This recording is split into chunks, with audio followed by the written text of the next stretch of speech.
friends, hello, welcome back. Hope everyone's having a lovely day. So today we said, hey, let's take a look. Max speed versus lowest speed in NHL 25. What's the difference? Kind of be a big one. We tried to find two teams. We chose the Blue Jackets, chose the Montreal Canadiens that were kind of really similar with a lot of teams around about the same makeup, same build, same overalls.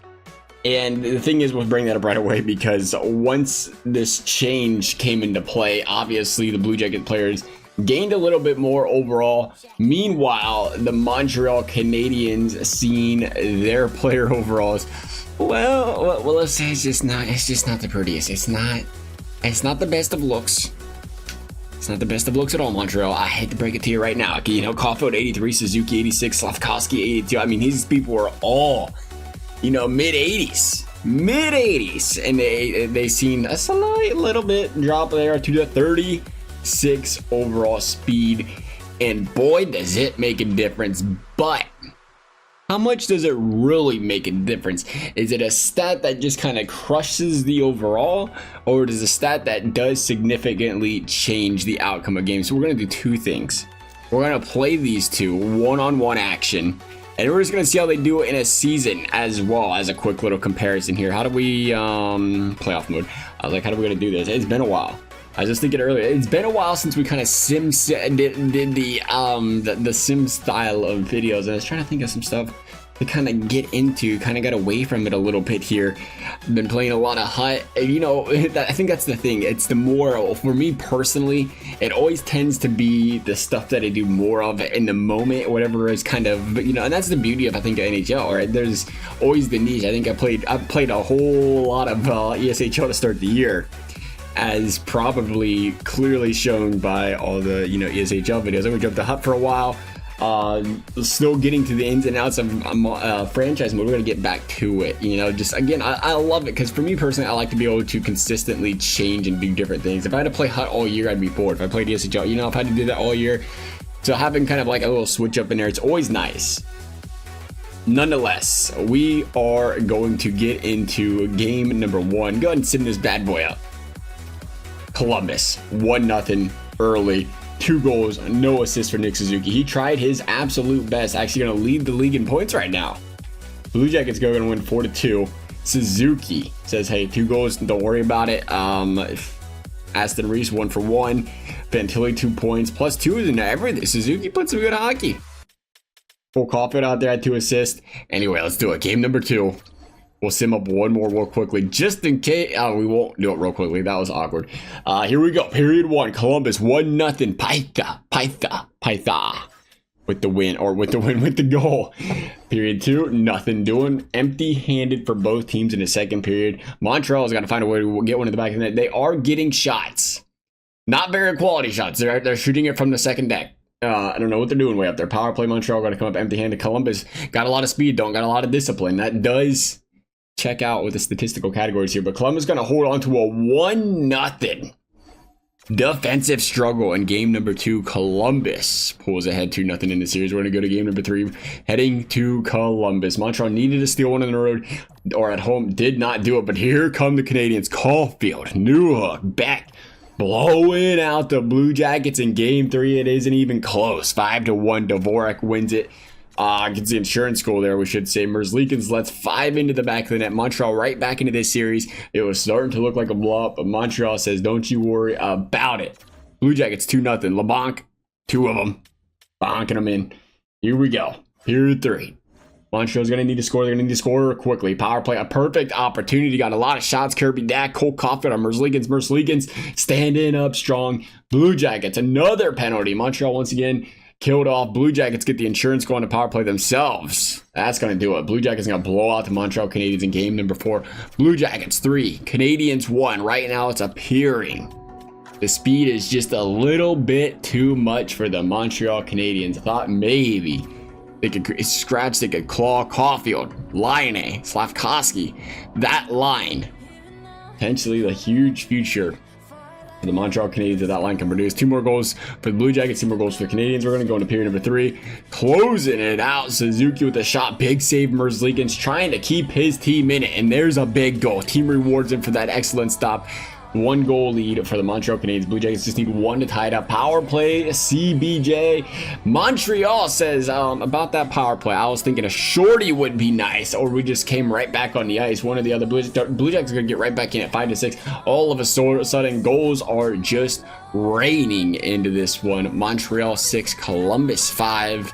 Blue Jackets once again in the driver's seat to close this one out at home.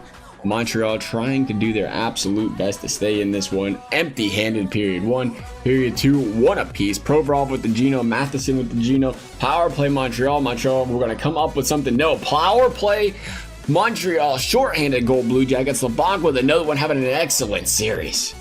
And you talk about a monstrous morale killer there for the Montreal Canadiens.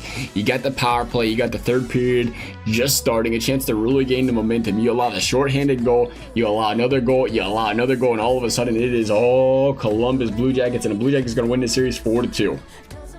For a while there, it didn't really feel close. Montreal is going to lose 4-2. You kind of expected it. No speed on the ice, you're going to have a hard time winning games. Let's see what the goaltenders did, though. Goaltenders did all right. 929 Merzlikins just carried. Speaking of the speed, you would have thought, hey, I guess if you leave the goalie out to dry and the breakaways empty-handed like that, and that's the thing I think you think about with this speed, 36 by 99, how much does it matter? Because to me, logically, if you got that much speed on somebody, you're giving up a whole lot of breakaways. And that may have happened. That very, very well may have happened. It wasn't showing up on a shot screen like that. But you would expect that with the speed differential. Nonetheless, we're going to take this bad boy to the season mode. We'll start with Montreal. We'll jump over to the Blue Jackets. This could be a situation, not to play spoiler, but this could be a situation where neither team makes playoffs. The question, once again, is how big of a difference are we going to see between these two teams? Will Columbus at least compete? Will Montreal at least compete? Right now, Columbus is going to start out 2-0. Columbus, even with the overalls, this is what interests me about this, is even with the overalls being where they are, still mid-80s, they're still not a top 5 team in the league, but you're faster than everybody else. We've talked about how much speed matters. If you took McDavid's speed away, does he lead the league in points right now? Consistently. Is he considered the greatest player in the country, planet right now? I don't think so. I don't know if you would call that bold, but the speed's just so important. Imagine he had Corey Perry's speed. That doesn't mean he won't be a great player. Absolutely be a great player. Undisputed best player on the planet? I don't think so. Blue Jackets 18-14. Looked like a team could be possibly making playoffs, and all of a sudden the wheels falling off. Montreal, on the other hand, 18-17. Not playing the best, looking like a 500 hockey club is the Montreal Canadiens. And again, to be playing at that level where they just physically cannot keep up with an opposing team is not too shabby. And it does make you wonder, how much does the speed actually affect the sim in NHL 25? Because if it was me, if I was guessing, I imagine 99 speed versus 36. I imagine that being like anybody skating versus me. I'm just going to fall down.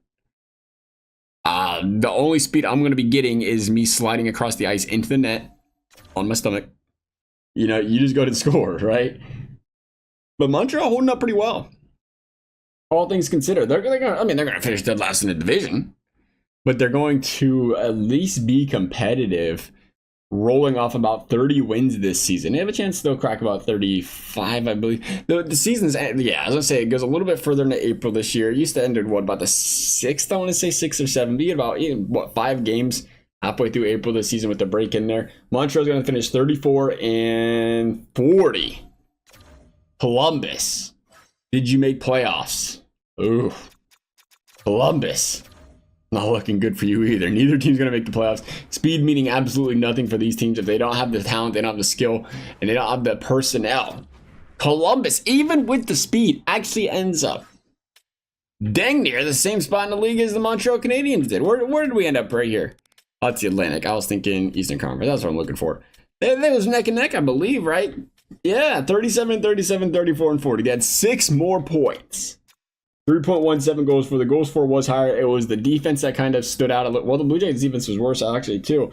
Montreal actually just didn't score as much. So, the defense played strong, which makes sense. It's a little easier to get back on defense going a little bit, skating a little slower because you already have that cushion there, opposed to not having that speed, or, as a forward, it takes you a lot longer to get back. Monahan finished with 65, Marchenko 63 points. Montreal, your leading point scorers was Cole Caulfield, still playing excellent. Nick Suzuki, 73 points. Again, was the goaltending a problem in Montreal? It seems to be a little bit. 901's not horrible. Definitely could be better. 897, definitely not the greatest. Nonetheless, that is going to wrap things up for this video. As always, if y'all enjoyed it, I appreciate you liking, subscribing. You never have to. Thank you for watching. We'll see you next time.